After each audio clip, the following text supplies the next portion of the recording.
Hi everyone. We're gonna be answering some of the questions that you guys asked me in the last video. I can't answer every single question, of course. So we picked out 5 questions that we're gonna answer today, and here with me is Carolina, my assistant at Hi. Davinci Codes.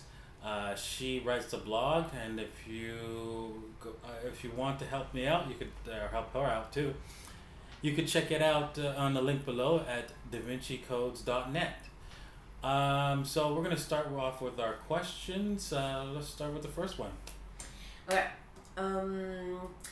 Bitcoin has a 21 million limit. Won't people in the future just hold it and not spend it?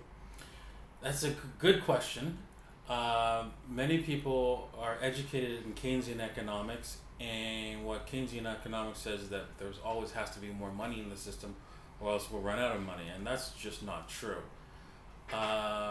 Actually, people, when they want, the reason why you use money is because you want to spend it in the future. You don't want money because it's not going to be clothing on your back. It's not going to be a house. It's not going to be a car. It's not going to be a computer. Actually, you have to convert it into that. So that's why you use money, is because you want to save for the future so that you can spend it in the future.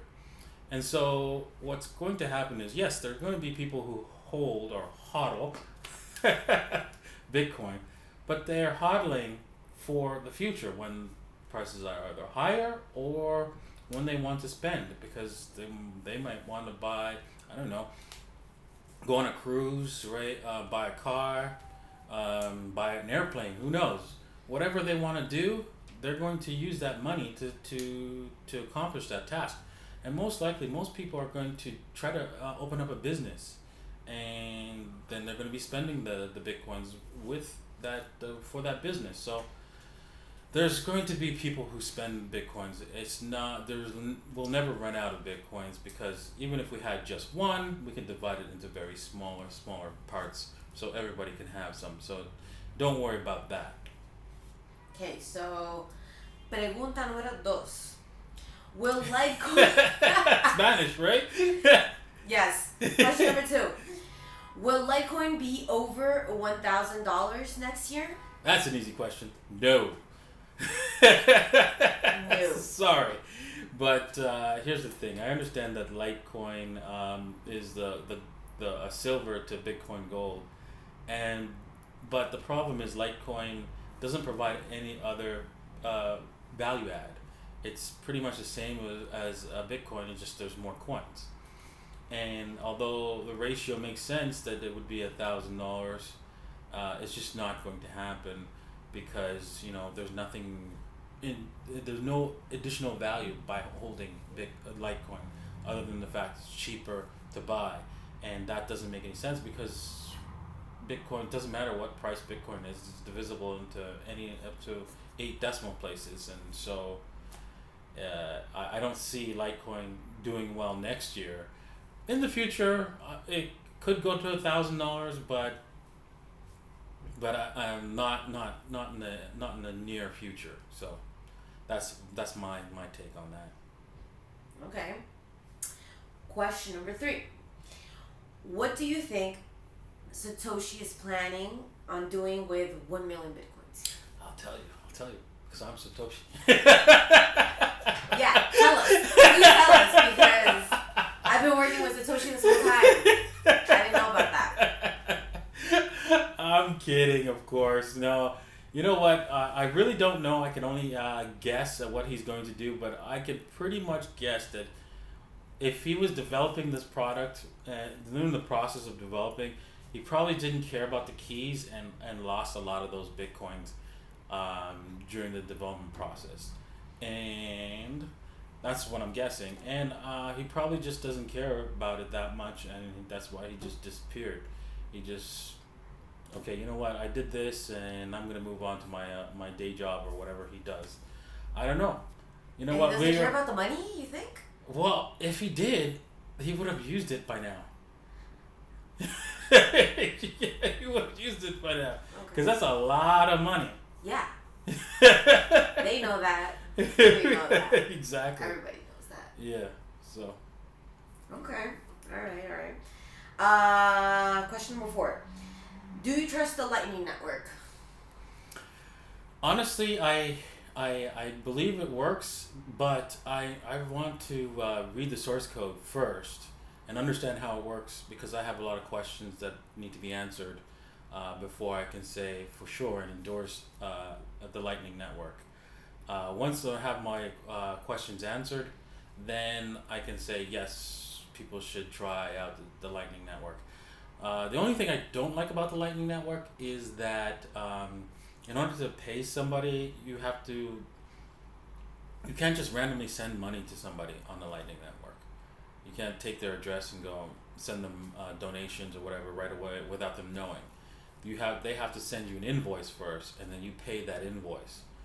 I don't know. I find that's a bit of a limitation, but because like even with cash, right, you could just stick it in a person's pocket, right, and they won't even know, right? So why can't you do that with the currency, right? And that's my only concern with Lightning Network, is how can you just stick cash in somebody's pocket without them knowing?